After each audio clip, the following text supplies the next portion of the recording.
Hello दोस्तों, आज के इस वीडियो लेक्चर में हम यूपीएससी के जितने भी पीवाईक्यू आए हैं अभी तक उनका और साथ के साथ दोस्तों जितने भी बेस्ट क्वालिटी के टेस्ट सीरीज़ के एमसीक्यू हैं उनका हम दोस्तों क्या है एक एनालिसिस करने वाले हैं और देखने वाले हैं किस तरह से टॉपिक्स पर एमसीक्यू का फ्रेमिंग किया जाता है और किस तरह के पैटर्न पर क्वेश्चन फ्रेम किए जाते हैं। उसके अंदर जो डेटा और फैक्ट होता है दोस्तों, किस तरह से डेटा और फैक्ट के साथ क्या है एमसीक्यू फ्रेमिंग करते समय जोड़ तोड़ किया जाता है। ठीक है, सो दोस्तों आज के वीडियो लेक्चर में हम इकोनॉमिक्स के टॉपिक्स उठाएंगे और देखेंगे किस टॉपिक से ज़्यादा क्वेश्चन फ्रेम किए जा रहे हैं और उस पूरे टॉपिक का क्या दोस्तों हम रिवीजन भी करेंगे। सो दोस्तों आज के वीडियो में हमारी जो अप्रोच है वो ये है कि पीवाईक्यू और एमसीक्यू के माध्यम से हम क्वेश्चन के पैटर्न को समझ रहे हैं और साथ के साथ उस पूरे टॉपिक को रिवाइज भी कर रहे हैं, क्योंकि दोस्तों इसके अंदर जितने भी क्वेश्चन या टॉपिक होंगे उसके अंदर हाई यील्ड टॉपिक्स हमें देखने को मिलेंगे, जहाँ से क्या क्वेश्चन हर साल 2 से 3 क्वेश्चन पूछे ही जाते हैं। तो दोस्तों इसके अंदर क्या है हमने क्या है हाई यील्ड टॉपिक्स को हम रिवाइज करने का हमारा प्लान है। ठीक है, तो दोस्तों पहला क्वेश्चन है। तो दोस्तों आपको एक और बात बता देता हूँ कि इसमें क्या है हम सारे के सारे सीधे के सीधे जितने भी हमारे एमसीक्यू हैं उनका क्या दोस्तों सीधे एनालिसिस हम उठा रहे हैं। बाकी यूट्यूब वीडियोस की तरह नहीं है कि जिसमें आपको टाइमिंग दी जाएगी कि आप बताइए सही है कि गलत है। दोस्तों हम सीधा इसका आंसर और आंसर से सीधा क्या है दोस्तों उसका पैटर्न समझने की कोशिश करेंगे और साथ के साथ क्या है हम ये भी समझने की कोशिश करेंगे कि क्वेश्चन कैसे फ्रेम किया जा रहे हैं। ठीक है, तो जैसे क्वेश्चन पूछा गया था प्राइस लेवल इन, इसमें क्वेश्चन पूछा गया था कि rise in a general price level to be cause. तो दोस्तों इसमें पूछा गया था कि जब भी जो सामान्य कीमतें हैं उसमें वृद्धि होती है तो क्यों होती है। ठीक है, N increase in money supply. तो यस दोस्तों मनी सप्लाई के कारण क्या है वस्तुओं की कीमतों में वृद्धि हमें देखने को मिलेगी। ठीक है, decrease in aggregate level of output. तो यस दोस्तों यदि हमारे जो प्रोडक्शन साइड से क्या है डिक्रीज हो जाएगी तो भी हमें क्या है वस्तुओं की कीमत देखने को मिलेगी बढ़ती हुई। ठीक है, N increase in effective demand. तो यस दोस्तों यदि इफेक्टिव डिमांड में भी इंक्रीज होगा तो भी क्या है किसी वस्तु की कीमत के अंदर हमें प्राइस बढ़ती हुई देखने को मिलेगी। तो तीनों के तीनों क्या है दोस्तों हमारे सही देखने को मिलेंगे। तो यहाँ पर एक्सप्रेशन पढ़ते हैं दोस्तों कि क्या बोल रही है कि an increase in money supply will lead to a decrease in interest rate. तो यस दोस्तों इसमें देखने को मिलेगा कि यदि हमारे ब्याज दरें कम होती है तो उससे क्या है मनी सप्लाई बढ़ती है मार्केट में और मनी सप्लाई बढ़ने से क्या होता है किसी भी वस्तु की डिमांड बढ़ जाती है। ठीक है, it will leave higher liquidity and customer spending. So दोस्तों क्या है यदि हम ब्याज दरें कम रखेंगे तो मनी सप्लाई बढ़ेगी और मनी सप्लाई बढ़ेगी तो लोगों के हाथ में ज़्यादा पैसा होगा और ज़्यादा पैसा होगा तो लिक्विडिटी बढ़ेगी और लिक्विडिटी बढ़ने के कारण क्या है दोस्तों कस्टमर की जो परचेसिंग पावर है या स्पेंडिंग खर्च करने की जो एबिलिटी है वो बढ़ जाएगी। Decrease in aggregate level of output lead to a situation too many people chasing too few goods. तो दोस्तों इसमें बोला जा रहा है कि decreasing aggregate level of output मतलब जैसे मान लो मार्केट में इस महीने क्या है दोस्तों मान लीजिए कि एक महीने के अंदर 100 एप्पल फ़ोन प्रोड्यूस किए जा रहे थे, लेकिन यदि नेक्स्ट महीने क्या है 50 एप्पल फ़ोन ही प्रोड्यूस किए जाएंगे लेकिन डिमांड करने वालों की संख्या उतनी ही अधिक है, तब ऐसा होगा कि मेनी पीपल्स मतलब अधिक लोग कम वस्तुओं को खरीद रहे हैं। इसका मतलब है कि जो प्रोडक्ट है उसकी कीमतों में वृद्धि देखने को मिलेगी। An increase in demand will result into a willingness to pay more money for desired good. This will result into a price rise into good. तो दोस्तों इसमें हमने देखा कि यदि लोगों के हाथ में पैसा ज़्यादा होगा, रुपया ज़्यादा होगा तो उनके खर्च करने की क्षमता भी ज़्यादा होगी और जब वे खर्च करने की इच्छा ज़्यादा होगी तो वो महंगी कीमतों पर भी क्या है दोस्तों सामान को खरीदेंगे। इससे क्या है किसी भी सामान की कीमतों में वृद्धि होती है। सो दोस्तों ये हमने क्या समझा अभी तक, हमने इन्फ्लेशन के बारे में पढ़ा है कि जो इन्फ्लेशन है या फिर किसी भी गुड्स एंड सर्विसेज है उसका प्राइस कब बढ़ता है। तो कब बढ़ता है दोस्तों यदि ब्याज दरें कम है, यदि क्या है दोस्तों ब्याज दरें कम हैं, इससे क्या होगा मनी सप्लाई, मार्केट में मनी सप्लाई क्या है अधिक होगा। मार्केट में यदि मनी सप्लाई अधिक होगा तो लोगों के हाथ में क्या है पैसा अधिक होगा। अब लोगों के पास पैसा है तो क्या है वो महंगी कीमतें हो रही हैं तब भी वे वस्तुएं खरीदेंगे और वस्तुएं खरीदेंगे तो क्या है उनकी वस्तुएं क्योंकि दोस्तों खरीदने वाले ज़्यादा वस्तुएं कम तो हमें प्राइस राइज देखने को मिलेगा, प्राइस में क्या है राइज देखने को मिलेगा। तो ये दोस्तों पूरा क्या है मनी के फ्लो का रिजल्ट हमें देखने को मिलेगा कि यदि मनी मार्केट में अधिक फ्लो कर रही है तो उसका रिजल्ट हमें इस तरह से कीमतों में वृद्धि के रूप में देखने को मिलेगा। विच of the following is the main cause of cost push inflation. तो दोस्तों इसमें पूछा गया है कि जो कॉस्ट पुश इन्फ्लेशन है उसका क्या हमें देखने को मिला था। कॉस्ट पुश मतलब किसी की कीमत में वृद्धि, ठीक है दोस्तों। इंक्रीज इन वेजेस, तो यस दोस्तों, यदि वेजेस मतलब मजदूरी या वेतन भत्ते में बढ़ोतरी हमें देखने को मिलेगी तो उससे कॉस्ट पुश इन्फ्लेशन होती है। तो यस दोस्तों बिल्कुल होती है। Increase in price of raw material, तो यस दोस्तों रॉ मटेरियल की कीमत बढ़ेगी तब भी हमें क्या है किसी वस्तु एवं सेवा की प्राइस बढ़ती हुई देखने को मिलेगी। सप्लाई चेन डिसरप्शन, तो यस दोस्तों यदि सप्लाई चेन में यदि डिसरप्शन होगा तो उससे भी क्या है गुड्स एंड सर्विसेज दोनों की डिमांड हमें बढ़ती हुई देखने को मिलेगी, ठीक है। इंक्रीज इन बोरोइंग, सो दोस्तों कभी भी यदि हम बोरोइंग कर रहे हैं तो बोरोइंग करने से क्या होगा, बोरोइंग करने से तो दोस्तों क्या होगा, मनी सप्लाई बेहतर होगी, मतलब लिक्विडिटी मार्केट में जाएगी, ठीक है। तो ये दोस्तों क्या है डिमांड पुल इन्फ्लेशन का एग्जाम्पल होगी, ना कि कॉस्ट पुश इन्फ्लेशन का, ठीक है। तो हमारा आंसर क्या है दोस्तों 1, 2 एंड 3 ओनली। तो दोस्तों कॉस्ट पुश का थोड़ा सा बता देता हूँ कि जो कॉस्ट पुश इन्फ्लेशन का मतलब होता है जैसे कि मान लीजिए दोस्तों कि हम कोई एक मोबाइल फ़ोन ले रहे हैं और इस मोबाइल फ़ोन को बनाने के लिए अलग अलग कंपोनेंट की ज़रूरत पड़ती है। उसमें हमें क्या है डिस्प्ले लेना पड़ेगा, ठीक है, उसके अंदर बैटरी होगी, उसके अंदर और भी बहुत सारी चीज़ें हैं। अब दोस्तों एक कंपनी बना रही होगी, इस कंपनी में कर्मचारी भी काम कर रहे होंगे। तो दोस्तों यदि रॉ मटेरियल महंगा हो जाएगा तो स्मार्टफोन महंगा हो जाएगा, कर्मचारियों के वेतन भत्ते बढ़ जाएंगे तो कंपनी के पास कम प्रॉफिट बचेगा, तो प्रॉफिट बनाने के लिए फिर ये मोबाइल फ़ोन की कीमत में वृद्धि कर देगी, ठीक है। यदि दोस्तों कुछ जैसे सेमीकंडक्टर चाइना से आते हैं, अब यदि सेमीकंडक्टर चाइना से इंपोर्ट होकर नहीं आएंगे तो मोबाइल क्या देरी से बनेगा, और यदि चाइना ने प्राइस बढ़ा दी तो ये भी प्राइस बढ़ा देगा। तो ये होगा कि ये इस तरह से दोस्तों इसको बोलते हैं कॉस्ट पुश इन्फ्लेशन, ठीक है। तो ये कॉस्ट पुश इन्फ्लेशन का हमें देखने को मिलेगा, ठीक है। With the reference to the Indian economy demand pull inflation can be cause increase by which of the following. तो इसमें पूछा गया है कि जो डिमांड पुल इन्फ्लेशन मांग जनित मुद्रास्फीति हमें कब देखने को मिलती है। तो दोस्तों पहला पूछा जा रहा है कि एक्सपांशनरी पॉलिसी, तो यस दोस्तों यदि हम एक्सपांशनरी मॉनेटरी पॉलिसी का उपयोग करेंगे तो डिमांड पुल इन्फ्लेशन बढ़ती है। क्यों? क्योंकि दोस्तों एक्सपांशनरी पॉलिसी के कारण क्या है ब्याज दरें कम होती है, और चूंकि ब्याज दरें कम होती है इसके कारण मनी सप्लाई मार्केट में ज़्यादा होता है। फिस्कल स्टूमुलस, तो यस दोस्तों फिस्कल स्टूमुलस के कारण भी दोस्तों क्या है हमें देखने को मिलता है कि जो फिस्कल स्टूमुलस के कारण क्या है सरकारें क्या है ज़्यादा पैसा खर्च करती है मार्केट में। अब ज़्यादा पैसा खर्च करती है तो मार्केट के अंदर लिक्विडिटी बढ़ जाती है, ठीक है। नेक्स्ट बात की जा रही है इन्फ्लेशन इंडेक्सिंग वेजेस, तो दोस्तों ये हमें गलत देखने को मिलेगा, इससे महंगाई नहीं बढ़ती है, ठीक है। हायर परचेसिंग पावर, तो यस दोस्तों हायर परचेसिंग पावर का मतलब है लोगों के पास ज़्यादा पैसा है, इसी कारण वे ज़्यादा डिमांड कर रहे हैं और इसी कारण डिमांड पुल इन्फ्लेशन हमें देखने को मिलेगी। नेक्स्ट बात क्या आ रही है दोस्तों कि राइजिंग इंटरेस्ट रेट, तो दोस्तों यदि हम इंटरेस्ट रेट मतलब ब्याज दरें बढ़ा देंगे तो मार्केट के अंदर पैसा कम होगा और हमारी जो मनी होगी क्या होगी टाइट मॉनेटरी पॉलिसी का एग्जांपल हो जाएगी। तो दोस्तों ये भी हमारा रॉन्ग आंसर देखने को मिलेगा।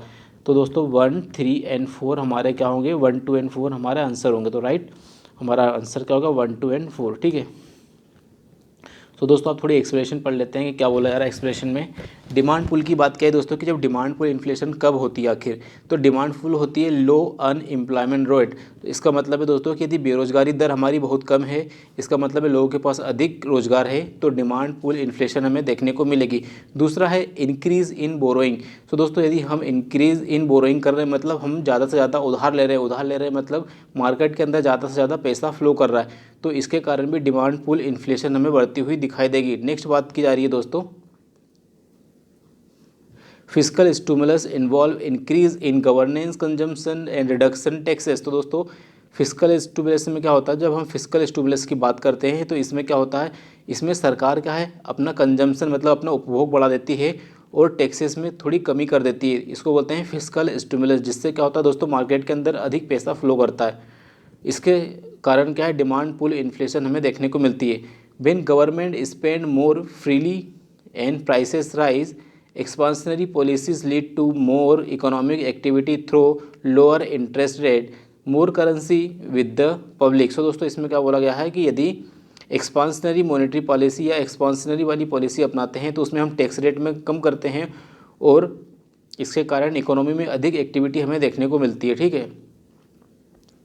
तो दोस्तों क्या हुआ जितने भी हमारे टैक्स के रेट हैं उनको भी कम कर दिया, और साथ के साथ दोस्तों जो ब्याज दरें हैं उनको भी कम कर दिया। इसके कारण क्या है दोस्तों, मनी सप्लाई क्या है, बढ़ गया, और मनी सप्लाई बढ़ने से क्या होगा, डिमांड पुल इन्फ्लेशन हमें देखने को मिल जाएगी। ठीक है, क्योंकि पब्लिक के पास ज़्यादा पैसा होगा खर्च करने के लिए। ठीक है, नेक्स्ट बात क्या आ रही है, हायर परचेसिंग पावर। तो यस दोस्तों, हायर परचेसिंग पावर मतलब लोगों की क्रय शक्ति अधिक है।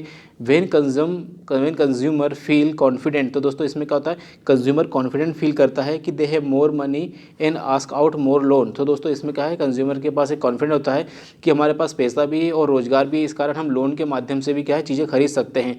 This lead to steady increase in demand resulting higher price. तो दोस्तों क्या, डिमांड पुल इन्फ्लेशन के कारण भी क्या है, कीमतें बढ़ती हुई हमें दिखाई देगी। ठीक है, नेक्स्ट बात करेंगे इंक्रीजिंग इंटरेस्ट रेट। तो यस दोस्तों, यदि हम जो भी हमारे दरें हैं उनको इंक्रीज़ करते हैं तो उससे क्या होगा, reduce in money supply, money supply में रिड्यूस होती है the economy and may create credit crisis in the economy. So दोस्तों इसमें बताया गया है कि यदि हम ब्याज दरें क्या है दोस्तों, यदि ब्याज दरें को क्या है बढ़ा देते हैं, इससे क्या होगा, जो बैंकें होंगी उनके पास कम पैसा होगा मनी सबको मार्केट के अंदर सप्लाई करने के लिए।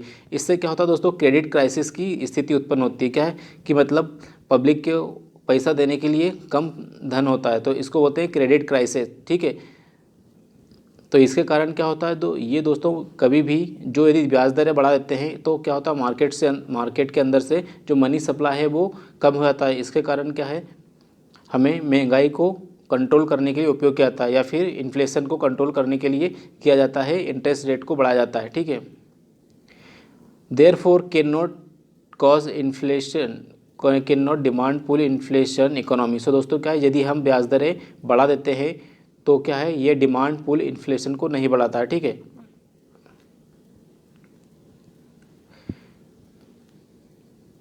इन्फ्लेशन इंडेक्सिंग की बात की रही है दोस्तों कि इन्फ्लेशन इंडेक्सिंग क्या होता है।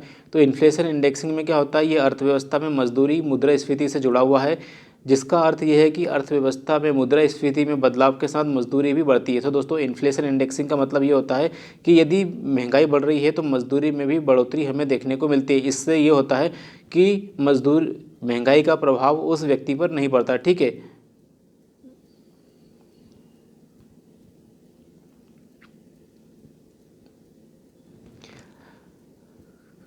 नेक्स्ट क्वेश्चन है दोस्तों कि inflation benefit debtors and inflation benefit bond holder. तो दोस्तों हमको पता होना चाहिए कि जो इन्फ्लेशन है, इन्फ्लेशन क्या है दोस्तों, इन्फ्लेशन जिनने डिबेटर मतलब जिनने कर्ज लिया उनको तो फ़ायदा मिलता है, लेकिन क्या है दोस्तों, जो बॉन्ड होल्डर है उनको फ़ायदा नहीं मिलता है। ठीक है, उनके लिए नुकसान होता है।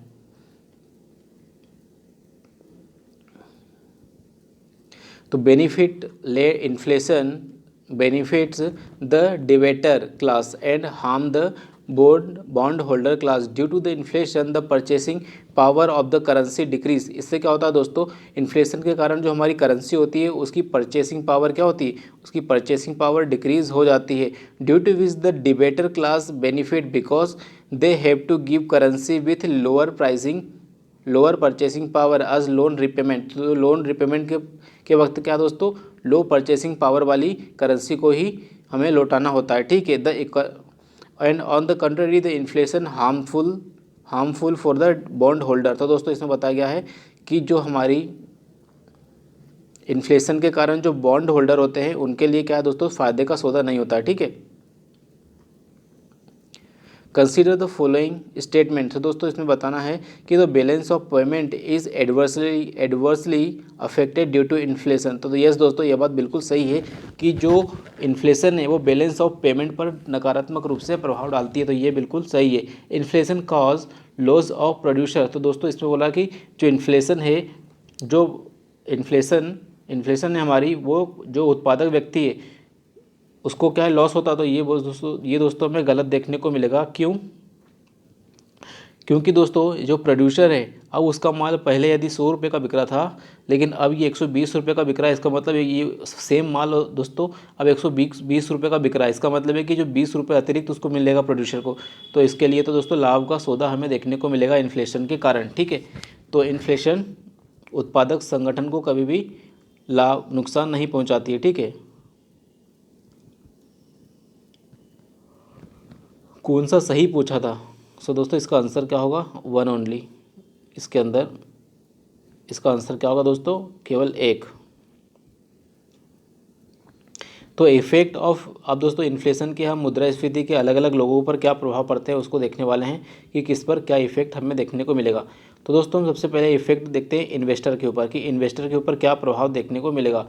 There are two types of investor. First type of investor those who invest in government security. तो दोस्तों जो व्यक्ति गवर्नमेंट सिक्योरिटी में इन्वेस्ट करते हैं, तो government security provide fixed income and other investor are those who buy share joint stock company. So दोस्तों जिन लोगों ने भी गवर्नमेंट सिक्योरिटी में इन्वेस्ट किया होता है तो उनको एक फिक्स्ड इनकम मिलती है। क्या दोस्तों? उनको एक फिक्स्ड इनकम मिलती है। लेकिन अन्य इन्वेस्टर की यदि बात करें जिन्होंने क्या है कंपनी के जॉइंट स्टॉक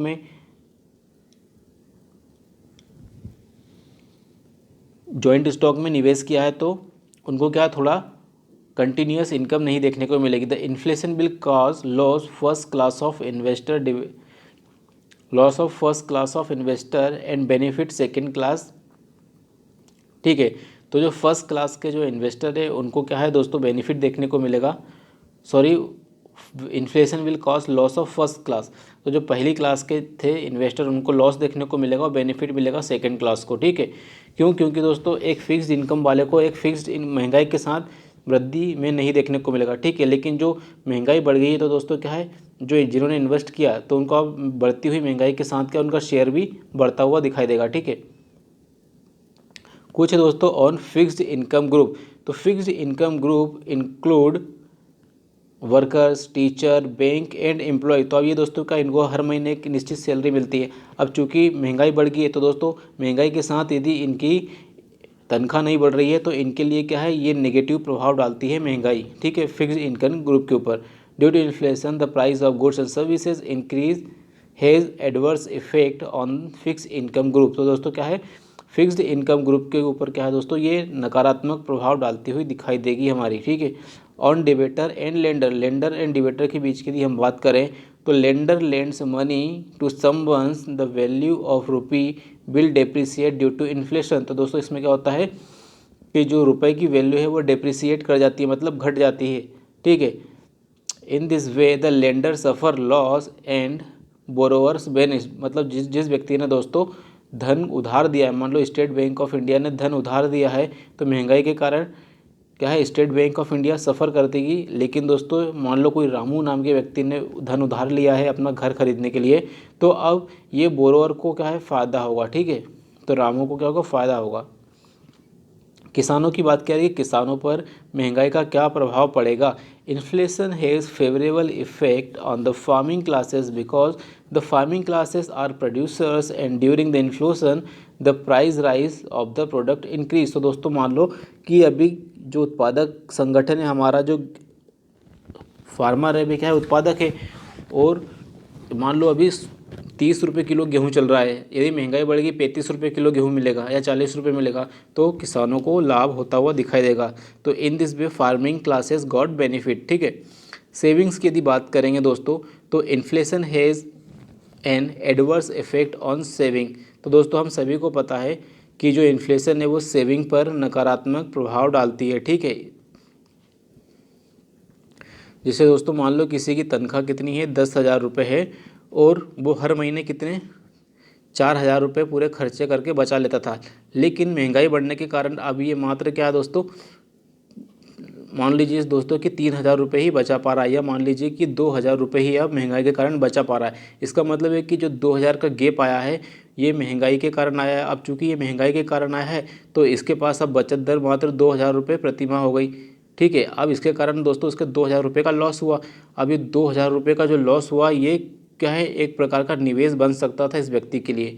ठीक है, चाहे वह निवेश किस चीज़ में कर सकता था, वो अपनी एजुकेशन में निवेश कर सकता था, वो अपनी हेल्थ में निवेश कर सकता था, वही अपने कहीं आने जाने घूमने फिरने पर्यटन में निवेश कर सकता था, या फिर अन्य प्रकार के निवेश कर सकता था। लेकिन अब उसके क्या बात है दोस्तों कि महंगाई के कारण जो निवेश की पॉसिबिलिटीज़ थी वो ख़त्म हो गई। तो जब दोस्तों महंगाई के कारण निवेश की पॉसिबिलिटीज़ ख़त्म हो गई इससे क्या है दोस्तों जो हाउस होल्ड है जो हमारा सेविंग करने वाला है उस सेविंग के ऊपर नकारात्मक प्रभाव हमें देखने को मिलेगा। ठीक है, अब बात करेंगे बैलेंस ऑफ पेमेंट की कि बैलेंस ऑफ पेमेंट पर क्या प्रभाव हमें देखने को मिलेगा।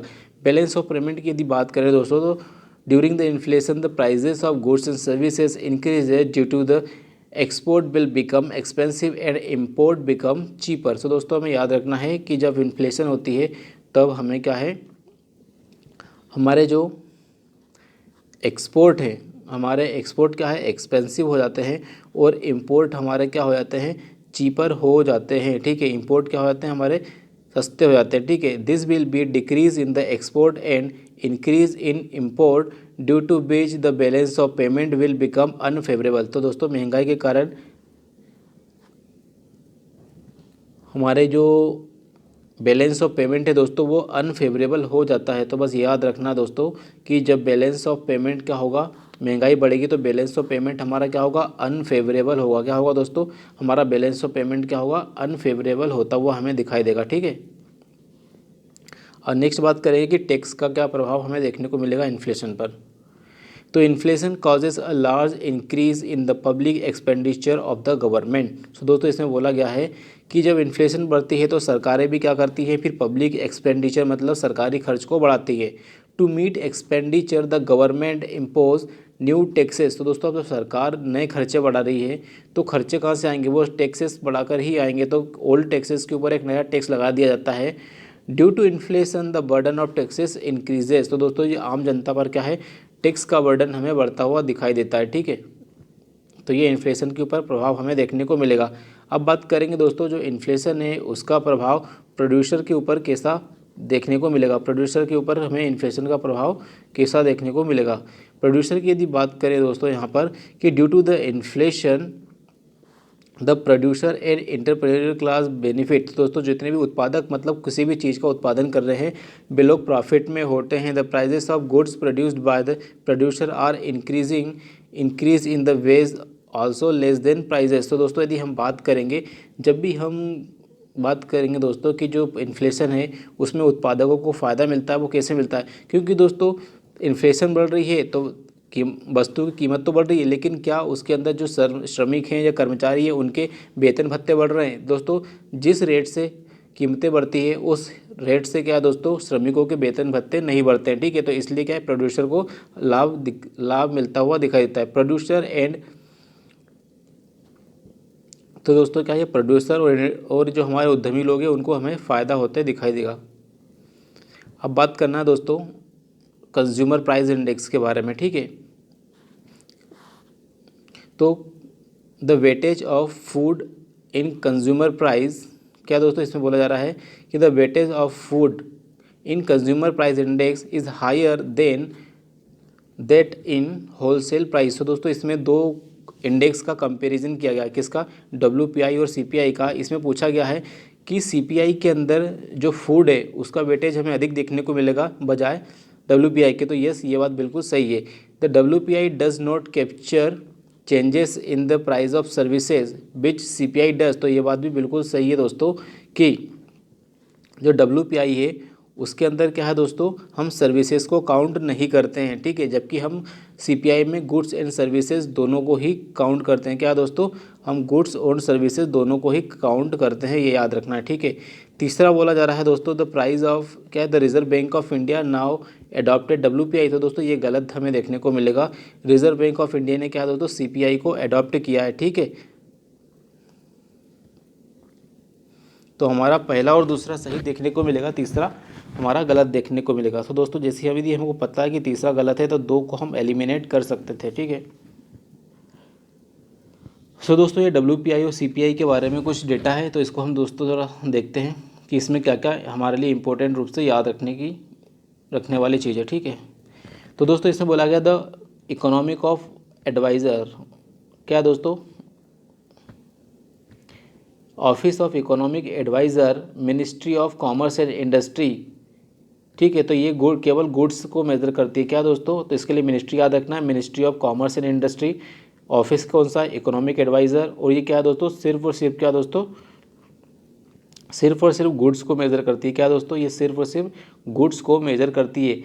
यदि WPI की बात करें तो जो फूड का वेटेज है, तो फूड आइटम्स का वेटेज कितना है, 15% हमें देखने को मिलेगा। ठीक है, अब बात कर लेते हैं सीपीआई के बारे में कि सीपीआई कौन जारी करता है। तो सीपीआई दोस्तों क्या है, ministry of statistics and programme implementation के तहत एनएसओ नेशनल स्टैटिस्टिकल ऑफिस निकालता है। ठीक है, इसके अंदर सीपीआई में दोस्तों गुड्स एंड सर्विसेज दोनों का ही वेटेज दोनों को ही समाहित किया गया है। ठीक है, यदि हम बात करेंगे तो फूड आर्टिकल का वेटेज कितना है, 46% हमें देखने को मिलेगा।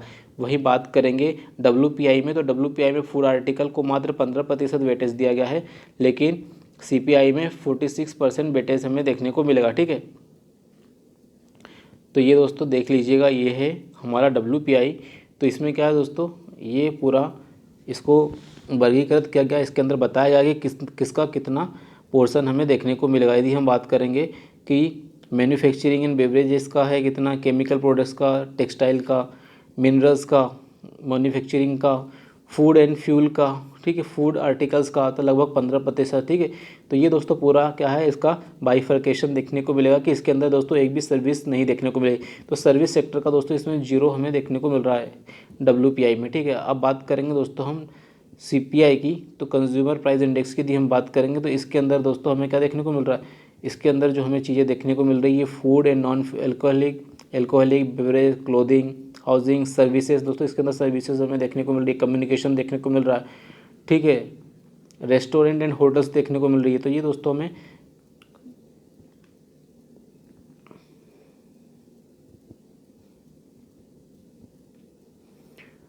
नेक्स्ट क्वेश्चन की बात करेंगे दोस्तों कि who publish consumer price index. तो दोस्तों अभी हमने पीछे पढ़ा कि NSO national statistical office, NSO क्या है दोस्तों, जारी करता है। ठीक है, CPI with the reference to inflation in India which of the following statement are correct. तो भारत के अंदर स्टेट कौन सी सही हमें देखने को मिलेगी, controlling inflation in India responsibility of government only. So दोस्तों क्या सिर्फ गवर्नमेंट की ही जिम्मेदारी है, तो दोस्तों गलत है, क्योंकि इसके अंदर हमें आरबीआई का भी रोल देखने को मिलेगा। ठीक है, आरबीआई भी रिस्पॉन्सिबल है इन्फ्लेशन को कंट्रोल करने के लिए। The RBI has no role in controlling inflation. तो दोस्तों ये बात भी बिल्कुल गलत है कि आरबीआई का रोल होता है। ठीक है, decreasing money circulation help controlling inflation. तो यस दोस्तों, यदि यह अर्थव्यवस्था के अंदर से हम मनी सप्लाई को कम कर देते हैं तो कुछ हद तक हमें इन्फ्लेशन कम होती हुई दिखाई देगी। Increasing money circulation help controlling inflation. तो ये दोस्तों गलत हमें देखने को मिला। तो दोस्तों आपने देखा कि इन्फ्लेशन को लेकर किस तरह के क्वेश्चन फ्रेम किए गए हैं। एक तरफ बता दिया गया कि कौन कौन कंट्रोल करता है, और एक तरफ बता दिया कि कौन सी पॉलिसी अपनाने से कंट्रोल होती है। ठीक है, तो दोस्तों मनी सप्लाई को बढ़ाना मतलब एक्सपांशनरी पॉलिसी, और मनी सप्लाई को कम करना मतलब कॉन्ट्रैक्शनरी मॉनेटरी पॉलिसी। ठीक है, सो दोस्तों हमने क्या है, पैटर्न को भी समझ रहे हैं और साथ के साथ एक्सप्लेनेशन के माध्यम से क्या हम रिवाइज भी कर रहे हैं। ठीक है, the inflation refers to the general increase in the price of goods and services in the economy. If the money supply increases beyond the economy ability to purchase goods and services, inflation will also increase. Yes दोस्तों, ठीक है, तो इससे क्या होता है दोस्तों, यदि मनी सप्लाई इंक्रीज होती है तो क्या होता है, इन्फ्लेशन इंक्रीज होता हुआ हमें दिखाई देता है। During period of high inflation the government may reduce spending to reduce currency circulation in the economy. ठीक है, तो during the period of high inflation के अंदर क्या करती है, वो गवर्नमेंट अपनी स्पेंडिंग को रिड्यूस कर देती है और करेंसी सर्कुलेशन को भी रिड्यूस करने का काम करती है। ठीक है, therefore the reduction in money supply या मनी सर्कुलेशन के अंदर कमी करना इन्फ्लेशन को कंट्रोल करने के बराबर होता है। ठीक है,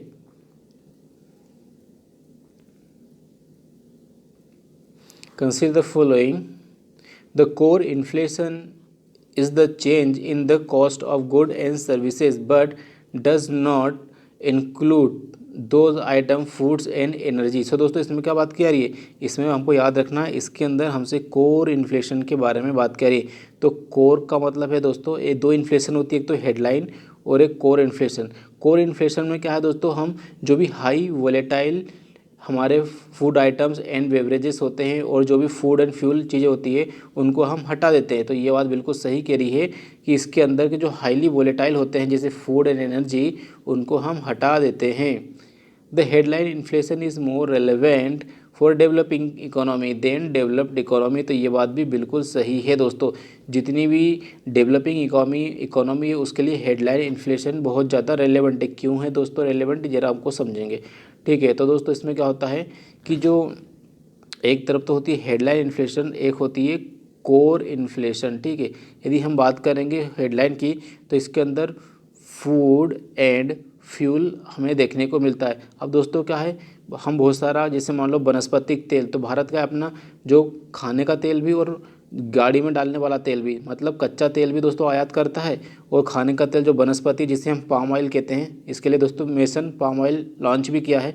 तो दोस्तों खाने का तेल और गाड़ी में चलाने का तेल दोनों ही दोस्तों हम इंपोर्ट करते हैं। तो इसके लिए क्या है दोस्तों, ये डेवलपिंग कंट्रीज़ के लिए एक सरदर्द का कारण भी है। इसलिए जो हेडलाइन इन्फ्लेशन है दोस्तों ज़्यादा अधिक हमें देखने को मिलती है। क्यों? क्योंकि दोस्तों भारत या फिर डेवलपिंग कंट्री के लोग अभी क्या है, अपनी जो लिविंग स्टैंडर्ड है उसके अंदर फूड एंड फ्यूल का लगभग, अपनी जो कमाई का लगभग 50% से अधिक पैसा, लगभग 70 से 80% अपनी जो कमाई है वो फूड एंड फ्यूल पर ही खर्च कर देते हैं। ठीक है, लेकिन यदि हम बात करेंगे डेवलप्ड कंट्री की, तो डेवलप कंट्री के जो लोग हैं मुश्किल से 15 से 20% पैसा ही, क्या है दोस्तों, 15 से 20% रुपया ही या उनकी जो करेंसी में वो खर्च करते हैं फूड एंड फ्यूल पर। बाकी जो चीज़ें हैं वो इन्वेस्टमेंट और अन्य खर्चों पर काम करते हैं। ठीक है, तो इस तरह से हमें देखने को मिलेगा कि जो बहुत ज़्यादा रेलेवेंट हो जाता है हमारे लिए, कौन, डेवलपिंग कंट्री के लिए।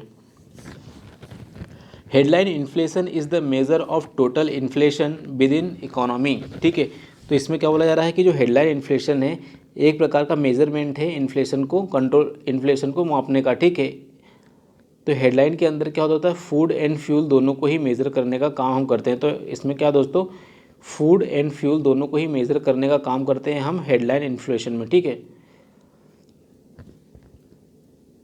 तो ये पिक्चर भी दी गई है दोस्तों, जैसे फ्रूट्स, वेजिटेबल, पेट्रोल, गैस आदि, है ना।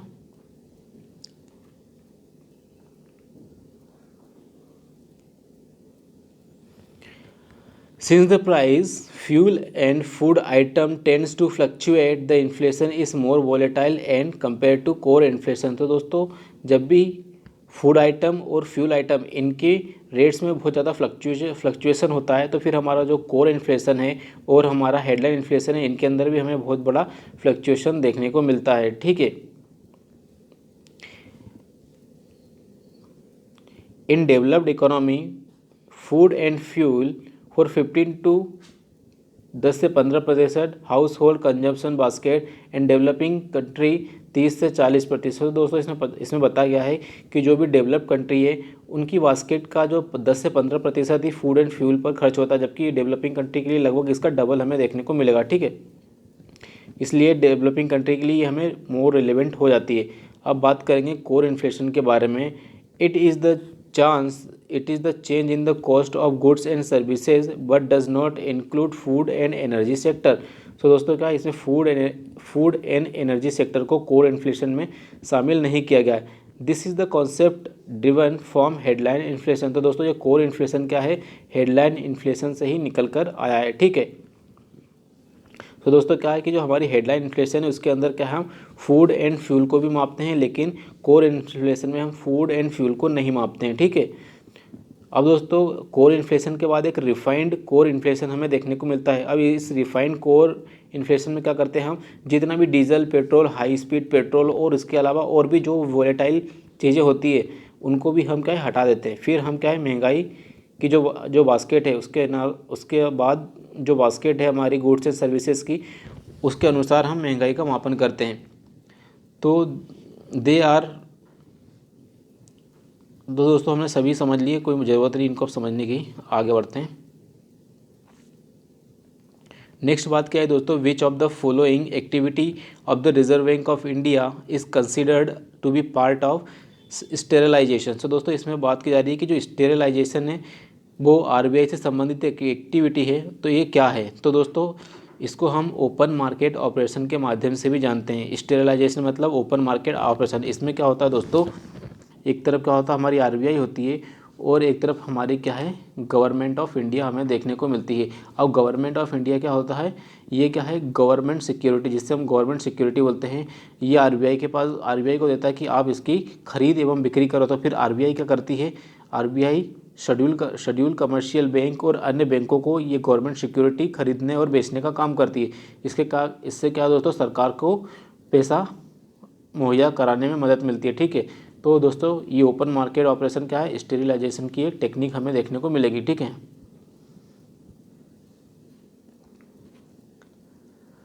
तो एक्सप्लेनेशन एक बार पढ़ लेते हैं क्या है।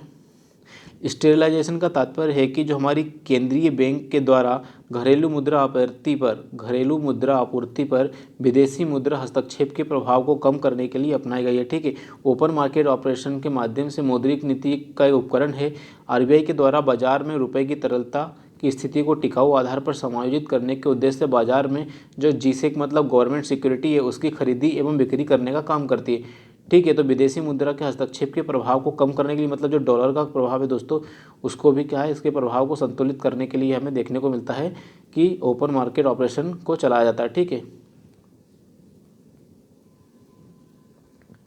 सो दोस्तों ये है टाइप्स ऑफ क्वांटिटेटिव टूल्स। तो दोस्तों ये मात्रात्मक उपकरण दिए गए हैं आरबीआई के। इसके अंदर क्या क्या होता है, तो रिजर्व बैंक हमारी जो आरबीआई है, repo rate, open market operation और लिक्विडिटी एडजस्टमेंट फैसिलिटी, इसके माध्यम से क्या है, पूरी तरीके से मॉनेटरी ट्रांसमिशन मैकेनिज्म को ऑपरेट करती है। ठीक है, अब हम बात करेंगे दोस्तों कैश रिजर्व और कैश रिजर्व रेशियो, इसको हम सीआरआर बोलते हैं, और स्टैट्यूटरी लिक्विडिटी रेशियो, इसको हम एसएलआर बोलते हैं। ठीक है, तो ये क्या है दोस्तों, आरबीआई के द्वारा शेड्यूल कमर्शियल बैंक और अन्य बैंकों को दिए गए आदेश हमें देखने को मिलते हैं। ये एक प्रकार का मैकेनिज्म है जो उनको अपनाना पड़ता है। तो ओपन मार्केट ऑपरेशन अभी हमने पढ़ ही लिया है। और लिक्विडिटी एडजस्टमेंट मैकेनिज्म क्या होता है, लिक्विडिटी एडजस्टमेंट मैकेनिज्म के माध्यम से दोस्तों क्या है, सरकारी जो भी हमारी बैंकें हैं आरबीआई से किस तरह से लोन लेंगी, पैसा लेंगी टेम्प्ररी और लॉन्ग टर्म के लिए, ये उसकी व्यवस्था है। तो इसके अंदर हमें repo rate, reserve repo rate, marginal standing facility क्या एक बार देख लेते हैं। इस पर क्या आता है, repo rate, reserve repo rate, marginal standing facility and SDF हमें देखने को मिलते हैं। तो चलिए दोस्तों एक बार इनको सीआरआर एसएलआर क्या होता है इनको भी पढ़ लेते हैं ताकि हमारा रिवाइज रहेगा। तो दोस्तों ये कुछ क्वालिटेटिव टूल्स हैं। क्वालिटेटिव टूल्स की यदि बात करेंगे, मोरल सुएसन, क्रेडिट राशनिंग क्या है, selective credit control, marginal requirement, ठीक है, consumer credit regulation and punishment. ठीक है, तो ये क्वालिटेटिव टूल्स हमें देखने को मिलेंगे। तो दोस्तों पहले हम सीआरआर एसएलआर पर दोस्तों पहले क्वेश्चन देखते हैं और फिर उसके बाद हम इसकी एक्सप्लेनेशन भी देखेंगे। ठीक है, consider the following statement regarding CRR and SLR. ठीक है, तो in the form of SLR के अंदर schedule commercial bank have to keep some amount और gross deposit with them sell in the form of cash, gold and government security. तो yes दोस्तों ये बिल्कुल डेफिनेशन सही दी गई है। इसमें बताया गया है दोस्तों कि जो एसएलआर के अंदर क्या है, सरकार बैंकों को अपने पास ही क्या है, कैश के रूप में, गोल्ड के रूप में या गवर्नमेंट सिक्योरिटी के रूप में कुछ अमाउंट रखनी पड़ेगी। तो यस ये बिल्कुल सही बात है। The bank receive interest rate on amount kept in the CRR. So दोस्तों जब भी सीआरआर कोटा में रखी गई पैसे के ऊपर या धन के ऊपर क्या है, कभी भी इंटरेस्ट पेमेंट नहीं मिलता है। ठीक है, तो इंटरेस्ट बैंकों को कभी नहीं मिलता है। ठीक है, तो ये हमें गलत स्टेटमेंट दी गई है। ठीक है, तो ओनली वन इज हमारी करेक्ट। तो शेड्यूल कमर्शियल बैंक को क्या है, have to keep some money from gross deposit with RBI, this called cash reserve ratio. तो दोस्तों इसमें बताया गया है, जिससे हम एक बार हम बात कर लेते हैं। जैसे कि यहाँ पर ऑलरेडी समझाया गया है कि जैसे मान लो दोस्तों कि जो हमारे ग्राहक हैं उन्होंने क्या करा, उन्होंने 1000 रुपये डिपॉजिट करे कहाँ, स्टेट बैंक ऑफ इंडिया में। अब इस स्टेट बैंक ऑफ इंडिया के पास ग्रॉस डिपॉजिट कितना, 1000 रुपये। इस 1000 रुपये में से 40 रुपया आरबीआई को देना पड़ेगा, इसको सीआरआर कैश रिजर्व रेशियो के फॉर्म में। ठीक है, तो अब बैंकों के पास कितना पैसा बचा, अब बैंकों के पास 960 रुपया बैलेंस बचा। अब इस 960 में से भी दोस्तों एसएलआर कोटा में भी कुछ पैसा रखना पड़ेगा फिक्स्ड रूप में।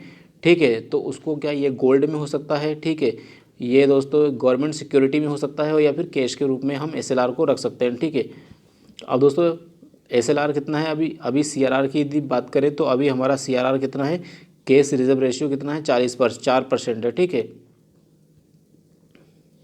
और हमारा जो सीआरआर कितना हो सकता है, 15% तक मैक्सिमम जा सकता है। ठीक है, नेक्स्ट बात करेंगे दोस्तों हम एसएलआर के बारे में। तो दोस्तों पहले जो केस रिजर्व रेशियो के बारे में ये पता होना चाहिए कि जो केस रिजर्व रेशियो है उसके ऊपर किसी भी प्रकार का इंटरेस्ट पेमेंट नहीं करती है हमारी रिजर्व बैंक ऑफ इंडिया, ठीक है। This ratio determine fortnightly basis, तो दोस्तों हर 15 दिन के ऊपर सीआरआर को क्या है डिटरमाइन किया जाता है, ठीक है। One of the basic reason to keeping CRR RBI is to provide safety public deposit. So दोस्तों ये एक प्रकार की सेफ्टी प्रोवाइड कराई जाती है सीआरआर के माध्यम से कि जो भी व्यक्ति जिन्होंने भी बैंकों में अपना पैसा जमा करा है, जो भी ग्राहक है बैंक के, उनके पैसे की एक प्रकार की सेफ्टी प्रोवाइड कराने का एक उपकरण हमें देखने को मिलता है सीआरआर, ठीक है। Schedule commercial bank have to keep some money in the form of gross deposit in the form of cash, gold and government security, this called the statutory liquidity first. तो दोस्तों जैसे कि हमने देखा था कि कुछ पैसा क्या है बैंकों के अंदर, मान लीजिए ये हमारी स्टेट बैंक ऑफ इंडिया है, तो इसमें क्या है दोस्तों कुछ जनरल पब्लिक है उन्होंने पैसा जमा किया और कुछ कंपनियों हैं तो इन कंपनियों का पैसा भी क्या है स्टेट बैंक ऑफ इंडिया के पास है। तो दोस्तों किन्होंने 4% तो क्या दोस्तों सीआरआर के रूप में रख दिया। अब कितना 18% जो बचा है बाकी का उसको एसएलआर कोटा में रखा, ठीक है। इसको बोलते हैं 80% of net demand and time liability, ठीक है। तो ये एसएलआर कोटा कहलाता है। अब इस एसएलआर कोटा को क्या है दोस्तों, इसमें हम कैश के रूप में भी रख सकती है बैंक के अपने पास, गोल्ड के रूप में, या सरकारी प्रतिभूतियों के माध्यम से भी सरकार बैंक के अपने पास रख सकती है एसएलआर कोटा, ठीक है। ये क्या दोस्तों अधिकतम जो एसएलआर है वो 40% तक जा सकता है net demand and time liability का, ठीक है। सो दोस्तों हमने देखा कि एक तरफ हमारी मान लो एसबीआई बैंक है और एक तरफ हमारी क्या है आरबीआई बैंक है, ठीक है। तो इसमें सीआरआर एसएलआर कैसे काम करता है, तो सीआरआर की यदि बात करें तो ये बैंकों के पास 4% रखना पड़ता है सीआरआर, ठीक है। और यदि बात करें 18% क्या रखता है एसएलआर, ये दोस्तों कितना है ग्रॉस डिपॉजिट का हमें देखने को मिलता है, ठीक है।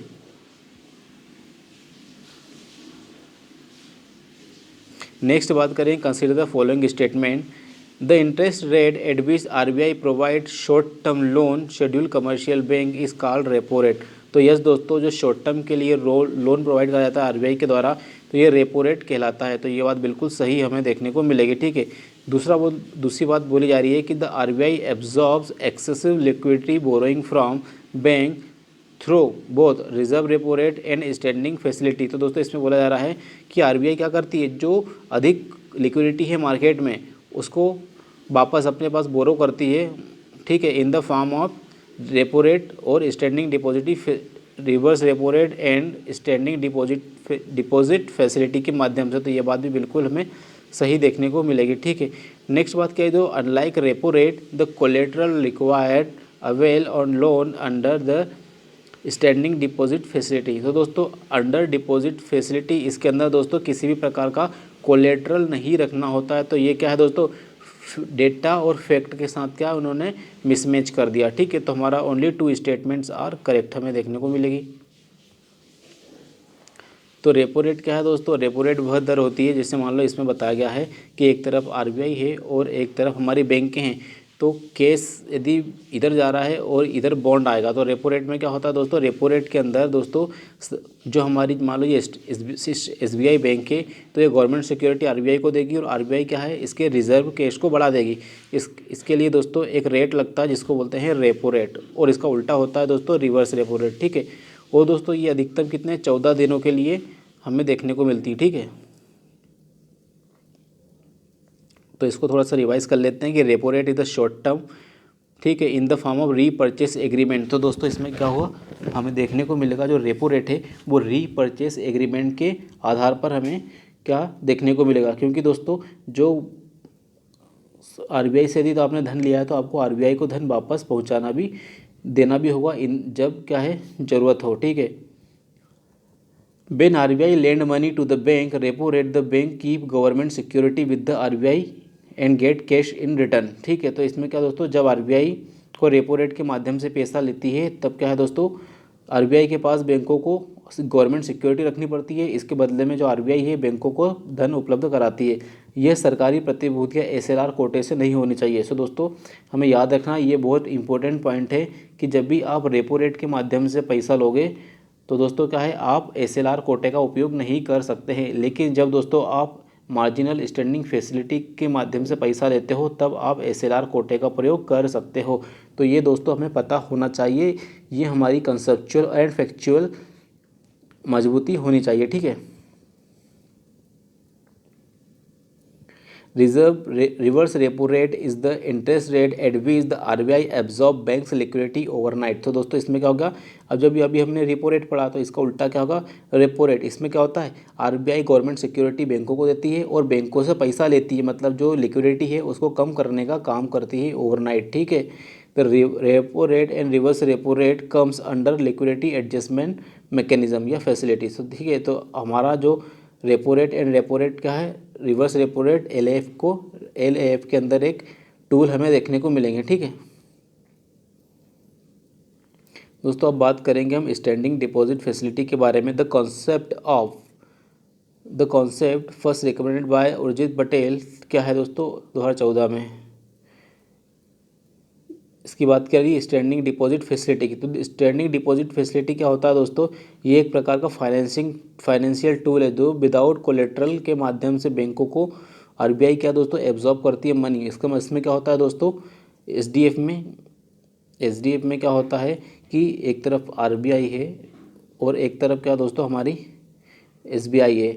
तो यदि बैंक RBI चाहती है कि जो स्टेट बैंक के पास जो एक्स्ट्रा पैसा बचा हुआ, एक्स्ट्रा पैसा पड़ा है, उसको RBI अपने पास ले ले और बिना गवर्नमेंट सिक्योरिटी दिए, क्या दोस्तों, बिना गवर्नमेंट सिक्योरिटी दिए।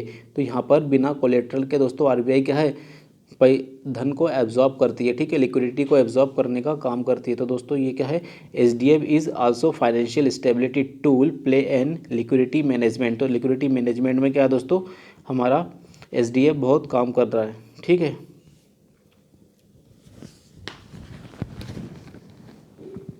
The standing deposit facility is that will not require to collateral liquidity absorption for the liquidity absorption। So दोस्तों ये क्या बता रहा है कि जो हमारा standing deposit facility है is that will not require any collateral for liquidity absorption, ठीक है।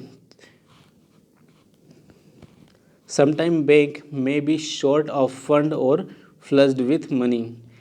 When bank need money for short term, they borrow from RBI at repo rate and place government security। तो दोस्तों ये हमने अभी पढ़ लिया कि यदि शॉर्ट टाइम के लिए ज़रूरत होती है तो RBI के साथ वे कोलेट्रल रखती है या वो रखती है क्या बोलते हैं गवर्नमेंट सिक्योरिटी। लेकिन हम SDF की बात करें तो SDF में कोलेट्रल रखने की ज़रूरत नहीं होती। SDF will be 25 basis point lower than repo rate. तो दोस्तों क्या है, हमारा जो SDF है वो 25 बेसिस पॉइंट कम होता है रेपो रेट के, ठीक है। RBI will now SDF as floor rate, ठीक है। तो RBI ने क्या बोला कि अब SDF क्या होगा, फ्लोर जो हमारा फ्लोर रेट है LAF का, उसके अकॉर्डिंग हमें देखने को मिलेगा। Reverse repo rate was a collateralise facility while SDF is uncollateralise, ठीक है। तो अभी हमने पीछे पढ़ भी लिया कि जो रिवर्स रेपो रेट के माध्यम से जो पैसा का लेन देन होगा वो कोलेट्रलाइज्ड होगा।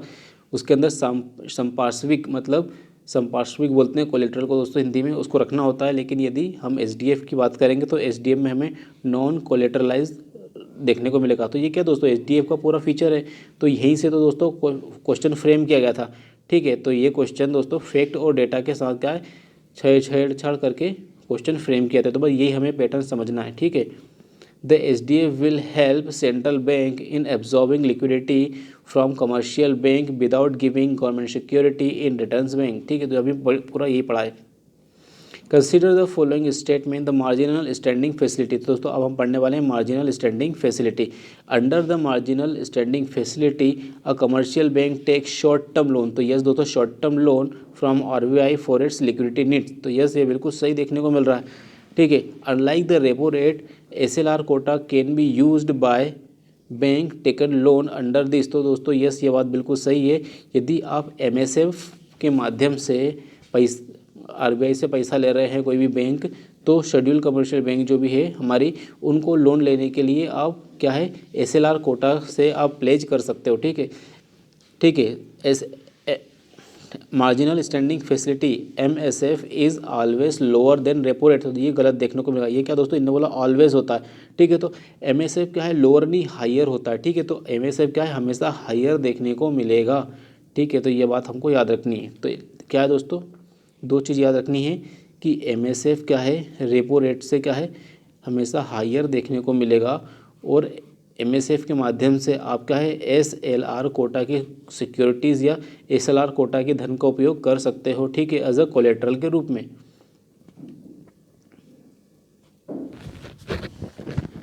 तो इसी का एक्सप्लेनेशन पढ़ लेते हैं दोस्तों। Under marginal standing facility the commercial bank take short term loans from RBI to meet their liquidity needs in emergency situation. तो दोस्तों कब लेनी पड़ती है, इमरजेंसी सिचुएशन के समय आप ले सकते हैं, ठीक है। To take this loan bank have to keep government security with RBI। तो दोस्तों इसमें क्या है, गवर्नमेंट सिक्योरिटी आपको रखनी पड़ती है RBI के पास। Here RBI can also keep their SLR quota government security with RBI। तो दोस्तों इसमें बताया गया है कि जो आप SLR कोटे का प्रयोग करके जो SLR कोटे में जो गवर्नमेंट सिक्योरिटी रखी है उसका उपयोग आप RBI से धन उधार लेने में कर सकते हो शॉर्ट टर्म के लिए, लेकिन ठीक है। Marginal standing facility is always higher than repo rate. तो ये दोस्तों यहाँ पर हमको क्वेश्चन फंसाया गया था, ये हमको याद रखना है। जो हमारी जो मार्जिनल फैसिलिटी है वो हमेशा हायर होगी रेपो रेट के, ठीक है। तो और ये एक प्रकार का प्यूनिटिव रेट हमें देखने को मिलेगा, ठीक है।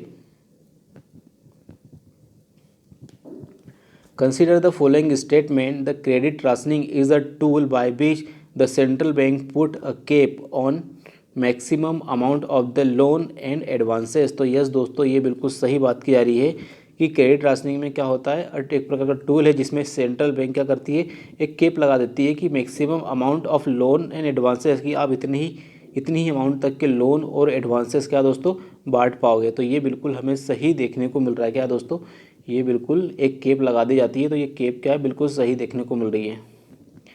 Margin requirement refers to difference between credit क्या है, current value of security offered for loan and the value of loan guaranteed. तो दोस्तों जो लोन ऑफर किया गया है और जो लोन की गारंटी दी गई है इसको क्या है, मार्जिन रिक्वायरमेंट बताया गया है। तो ये बिल्कुल हमें सही डेफिनेशन देखने को मिल रही है, क्या दोस्तों, it is the very correct definition margin requirement की।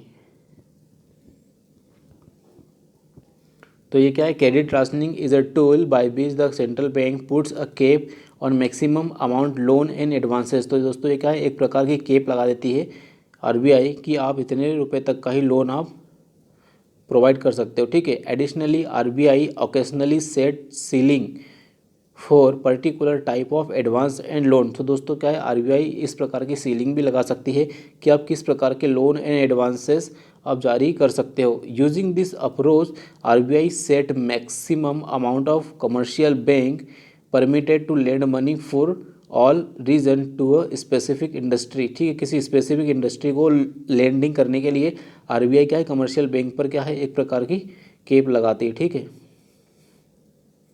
The margin requirement refers the difference between current value of security offered for loan and value of loan guaranteed, ठीक है।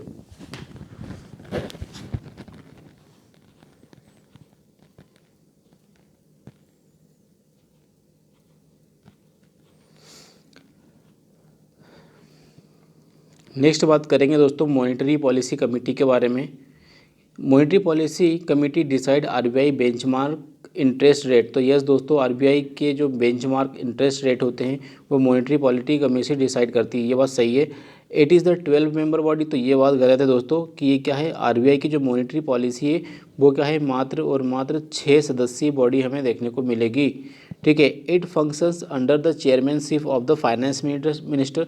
तो ये वित्त मंत्री के अंडर में काम नहीं करती है दोस्तों, ये क्या है दोस्तों, गवर्नर ऑफ RBI के अंडर काम करती है। तो दोस्तों क्या है, अब जो मॉनेटरी पॉलिसी क्या है दोस्तों, इसके बारे में हम याद कर लेते हैं कि ये कितने 6 सदस्यीय है।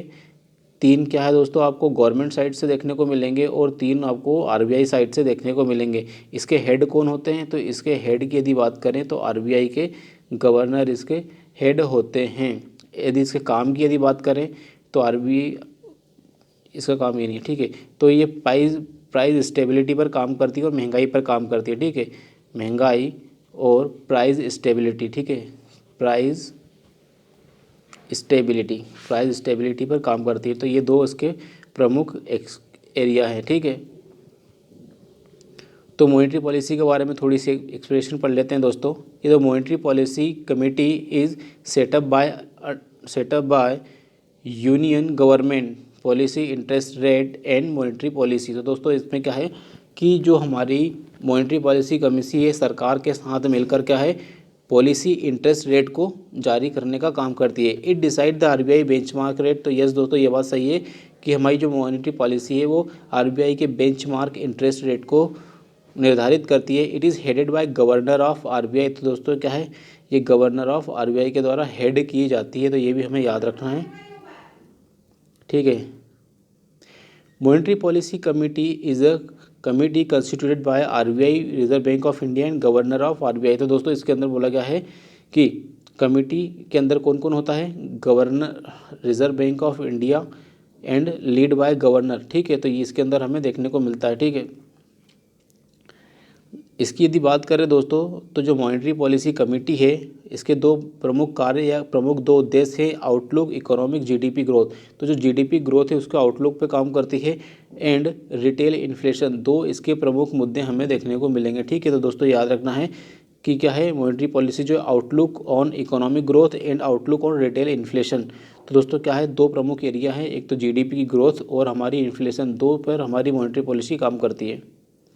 Monetary policy committee required to meet 4 time in a year. तो दोस्तों क्या है ये एक रिक्वायर्ड है कि कम से कम आपको एक साल में 4 बार आपकी मॉनेटरी पॉलिसी की मीटिंग होनी चाहिए। Monetary policy comprises 6 members. तो क्या है दोस्तों इसके अंदर हमें 6 सदस्य देखने को मिलेंगे, ठीक है। 3 कहाँ से होंगे, 3 रिजर्व बैंक ऑफ इंडिया की साइड से होंगे और 3 क्या होंगे एक्सटर्नल मेंबर होंगे जो कि सरकार के द्वारा नॉमिनेट किए जाएंगे, ठीक है। तो क्या दोस्तों हमें देखने को मिलेगा जो मॉनेटरी पॉलिसी कमेटी है उसके अंदर 3 आरबीआई से देखने को मिलेगा और 3 हमें गवर्नमेंट ऑफ इंडिया से देखने को मिलेंगे, ठीक है। और इसका हेड क्या है दोस्तों, इसके हेड हमें आरबीआई गवर्नर देखने को मिलते हैं, ठीक है। तो ये हमें विशेष रूप से याद रखनी चाहिए। नेक्स्ट क्वेश्चन है दोस्तों मॉनेटरी पॉलिसी कमेटी पर ही। It is a statutory body under establish 1949। तो ये दोस्तों ये एक्ट गलत दिया गया, तो ये हमारा 1934 आएगा, ठीक है। तो ये हमारा गलत है। It was setup based on the Urjit Patel committee. तो यस दोस्तों उर्जित पटेल समिति के रिकमेंडेशन पर ही हमारी ये बनी थी, ठीक है, मॉनेटरी पॉलिसी कमेटी, ठीक है, हमारी MPC. The primary goal of MPC is maintain price stability and keeping growth in mind. तो यस दोस्तों ये दोनों ही चीज़ें हमें सही देखने को मिल रही है। तो इसके अंदर how many statement are correct, तो ये भी दोस्तों हमें देखना ढंग से कि कितनी स्टेटमेंट करेक्ट है। तो ये दोस्तों हमें only 2 statements are correct over there. तो it is the statutory body, yes Reserve Bank of India का जो एक्ट 1934 का है उसके माध्यम से हमें बनती हुई दिखाई देगी। It is an institutionalise framework for maintaining the price stability, ठीक है। तो दोस्तों ये हमारा एक प्रकार का इंस्टीट्यूशनलाइज फ्रेमवर्क है हमारा एमपीसी, जो प्राइस स्टेबिलिटी को मेंटेन करने की बात करता है और ग्रोथ को भी माइंड में रखने की बात करता है, ठीक है।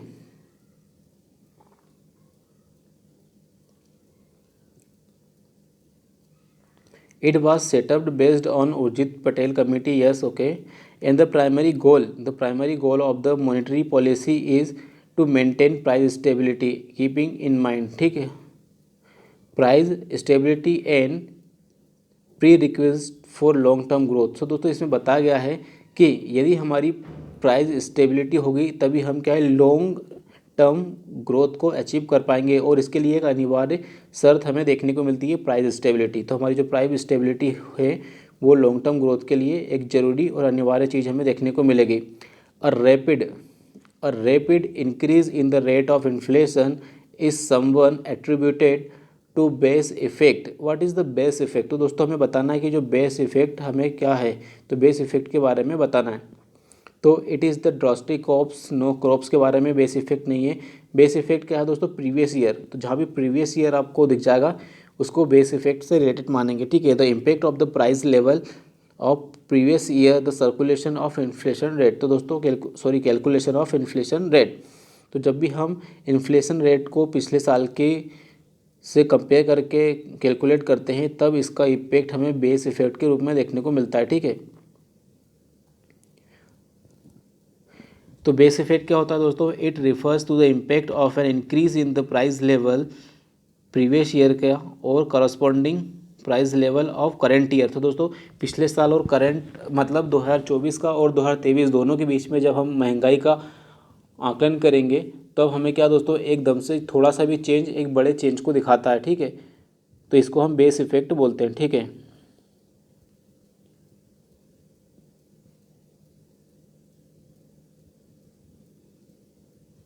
ये दोस्तों इसमें कुछ ईयर का उपयोग करके बताया गया है कि थोड़ा सा भी चेंज होता है तो हमें एक बड़ा चेंज दिखने को मिलता है।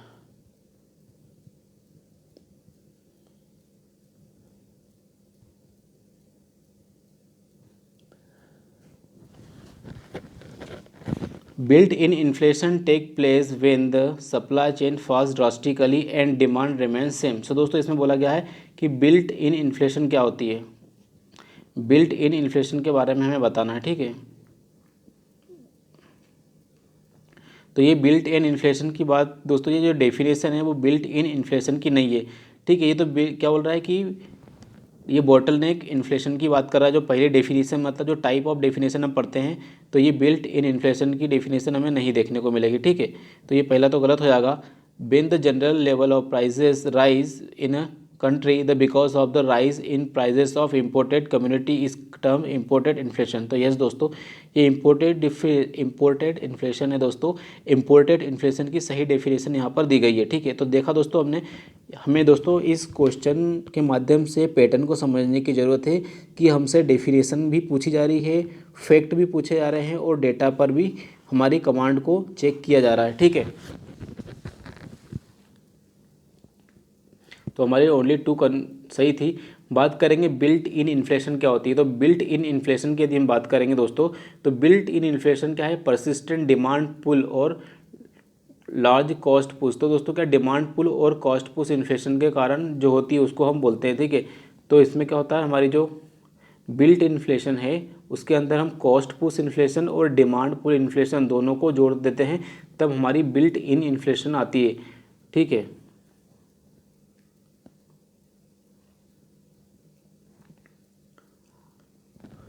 वेन और बिल्ट इन इन्फ्लेशन कब होती है? जब normal aspect of economy why inflationary expectation and price level spiral, ठीक है।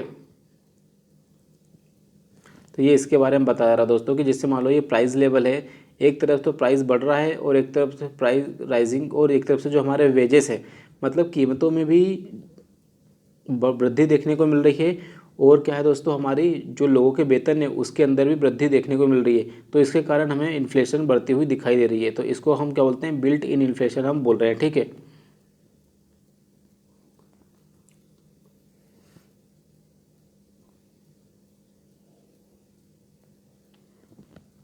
नेक्स्ट बात करेंगे दोस्तों हम बोटल नेक इन्फ्लेशन के बारे में। क्या दोस्तों अब हम बात करने वाले हैं हमारी बोटल नेक इन्फ्लेशन के बारे में। ये भी एक हमारा नेक्स्ट टाइप है जिसके अंदर हमारा पहला जो ऑप्शन था दोस्तों विकल्प था उसके अंदर इसका दे दिया गया था। Inflation takes place when the supply falls drastically and demand remains same level, ठीक है। तो जैसे दोस्तों यदि हम बात करेंगे जैसे कि हमारी ये क्या है दोस्तों, ये मान लो हमारी पानी की बॉटल है, ठीक है। तो आपने क्या करा दोस्तों, अब ये सीधी थी, अब सीधी से आपने उसको आड़ा कर दिया, मतलब आप पानी डाल रहे हो पानी गिर रहा है तो यहाँ से जो यदि हम इसको यहाँ से कट कर देंगे तो यहाँ से पानी ज़्यादा गिरेगा और यदि यहाँ की बात करते हैं तो गर्दन से एकदम से पानी कम होगा। इसका मतलब है दोस्तों डिमांड तो अभी भी बहुत ही है लेकिन आपने सप्लाई क्या है, सप्लाई कम कर दी है। इसका मतलब है दोस्तों कि खरीदने वाले अभी भी 100 के 100 हैं लेकिन आपने डिमांड क्या कर दी, डिमांड आपने बिल्कुल कम कर दी। अब डिमांड क्या है दोस्तों, केवल 50 लोगों की ही पूर्ति कर पाती है। तो इसको बोलते हैं दोस्तों क्या है, बॉटल नेक इन्फ्लेशन, ठीक है। तो इसको बोलते हैं क्या दोस्तों, बॉटल नेक इन्फ्लेशन। एक बार फिर से पढ़ लीजिए कि मुद्रास्फीति तब होती है जब आपूर्ति में भारी गिरावट आती है और मांग का स्तर बना रहता है, ठीक है। नेक्स्ट बात की आ रही है इम्पोर्टेड इन्फ्लेशन के बारे में कि जो आयातित मुद्रास्फीति है वो क्या होती है। When the general price level rises in the country because the rise in prices of imported community. ठीक है, तो दोस्तों जैसे कि फॉर एग्जांपल हम बात करेंगे, जैसे हम बात करेंगे कच्चा तेल। क्या दोस्तों, जो क्रूड ऑयल हम मंगाते हैं, यदि अभी मान लो कि ये 800 डॉलर प्रति बैरल है, यदि मान लो कि यही क्या है दोस्तों, युद्ध का समय चल रहा है, रसिया यूक्रेन का चल रहा है, इजराइल पैलेस्टाइन का चल रहा है, तो अब ये जो 800 डॉलर प्रति बैरल है, अब ये हमें 1400 डॉलर प्रति बैरल में मिलता है। तो तब क्या होगा दोस्तों, ये अब हमें क्या है, इसके कारण हमारे जो एनर्जी है उसके कंजम्पशन का, एनर्जी की प्राइस बढ़ जाएगी। इसके कारण दोस्तों हमारे सभी सेक्टर्स की प्राइस बढ़ जाएगी। ठीक है, जहाँ जहाँ भी दोस्तों कच्चे तेल का उपयोग होता है, क्योंकि अब दोस्तों प्राइस बढ़ गई तो फिर सरकार भी टैक्स लगाएगी और अन्य महंगाई हमें देखने को मिलती है सभी क्षेत्रों में। तो इसको बोलते हैं दोस्तों इम्पोर्टेड इन्फ्लेशन। तो मतलब क्या है दोस्तों, इम्पोर्ट की गई वस्तु के कारण जो महंगाई बढ़ी है उसको इम्पोर्टेड इन्फ्लेशन कहेंगे। ठीक है,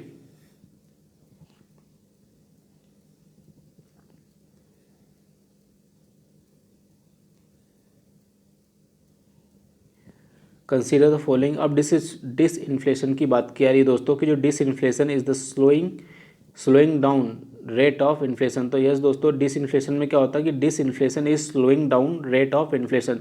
तो इसमें क्या होता है दोस्तों कि जो इन्फ्लेशन है वो धीरे धीरे कम होती जाती है। स्टैगफ्लेशन दोस्तों एक अलग चीज़ है, इसके अंदर क्या होता है, स्टेगनेंट इकोनॉमिक ग्रोथ होती है, हाई अनएम्प्लॉयमेंट होता है और हाई इन्फ्लेशन होता है। तो दोस्तों याद रखना, ये बहुत ही इंपॉर्टेंट है हमारे लिए। ये भी हमारा टाइप ऑफ इन्फ्लेशन से क्वेश्चन फ्रेम किया गया है। इसमें क्या होता है, इकोनॉमिक ग्रोथ क्या हो जाती है, स्टेगनेंट हो जाती है, और अनएम्प्लॉयमेंट मतलब बेरोजगारी दर बढ़ जाती है, और हाई इन्फ्लेशन हमें देखने को मिलता है।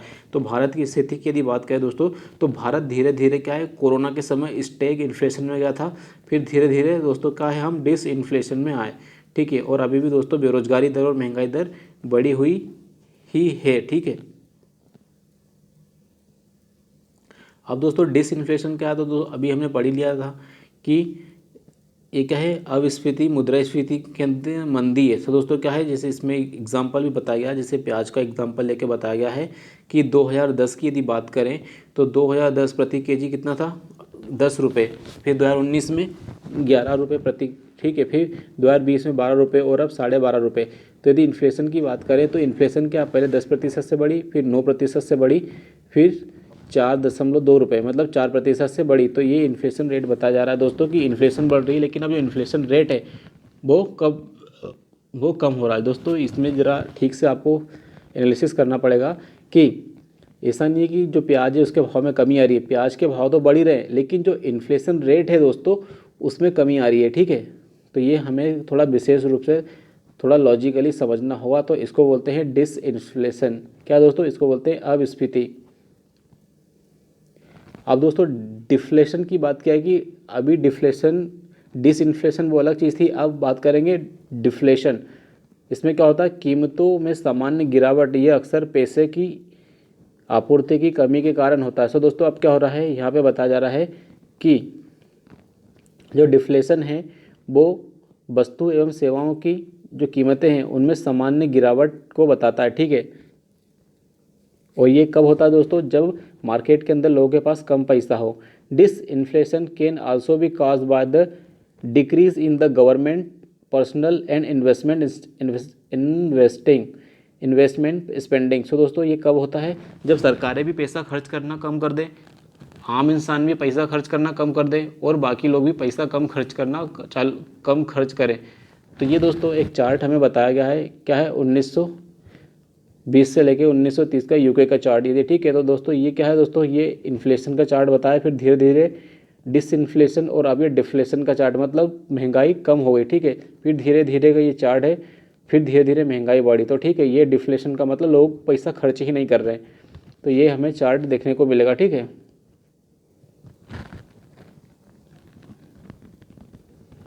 अब स्टैगफ्लेशन की बात की दोस्तों कि जो स्टैगफ्लेशन है, तो दोस्तों हम यहाँ पे स्टैगफ्लेशन में केवल ये वाला चार्ट याद रख लेंगे कि जो स्टैगफ्लेशन है इसके अंदर इकोनॉमिक ग्रोथ कम हो जाती है, इन्फ्लेशन हाई हो जाती है और अनएम्प्लॉयमेंट भी हाई हो जाती है। तो ये स्टैगफ्लेशन के मामले में दोस्तों यदि हम इस चार्ट को याद रख लेंगे कि जो स्टैगफ्लेशन है उसमें हमें किस तरह की स्थिति देखने को मिलेगी, तो ये इस तरह की स्थिति हमें देखने को मिलेगी। इसमें क्या है, इकोनॉमिक ग्रोथ क्या है, हमें हाई देखने को मिलेगी, इकोनॉमिक ग्रोथ हमें कम देखने को मिलेगी और इन्फ्लेशन हमें हाई देखने को मिलेगा और अनएम्प्लॉयमेंट मतलब बेरोजगारी दर भी हमें अधिक देखने को मिलेगी। ठीक है, तो ये हमारा अब स्थिति कहलाता है। ठीक है,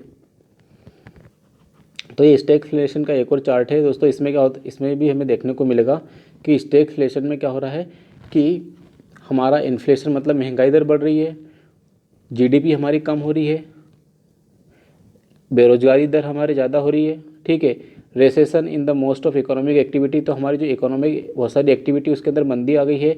पुअर इम्प्लीमेंटेशन गवर्नमेंट पॉलिसी, तो दोस्तों अब ये क्यों होता है, क्योंकि poor implementation of government policies अब हमें यहाँ पर देखने को मिलेगी। तो ये सब हमें देखने को मिलता है कब, स्टैगफ्लेशन की कंडीशन में। ठीक है,